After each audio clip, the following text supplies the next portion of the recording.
சென்னையில் வேலை வாங்கி தருவதாக ஆசை காட்டி அழைத்துச் சென்று இளம்பெண் பாலியல் வன்கொடுமை செய்யப்பட்டது தொடர்பாக லாரி ஓட்டுநர் மற்றும் பெண் ஒருவர் கைது செய்யப்பட்டுள்ளார். கர்நாடக மாநிலம் மைசூரை சேர்ந்த 19 வயது இளம்பெண் வேலை தேடி சென்னை வந்துள்ளார். அப்போது சென்னை கோயம்பேட்டில் அங்கிருந்த நபர் ஒருவர் வேலை வாங்கி தருவதாக ஆசை காட்டி தனது தோழி வீட்டில் தங்க வைக்க அழைத்து சென்றுள்ளார். அங்கு தோழியின் உடந்தையோடு அந்த நபர் இளம்பெண்ணுக்கு பாலியல் வன்கொடுமை செய்துள்ளார்.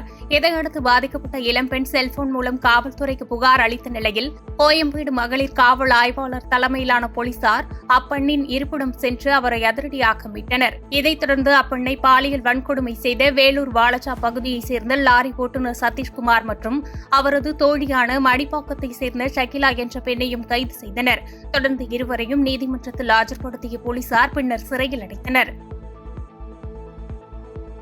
பாதகம் செய்பவரை கண்டால் நாம் பயங்கொள்ளலாகாது பாப்பா.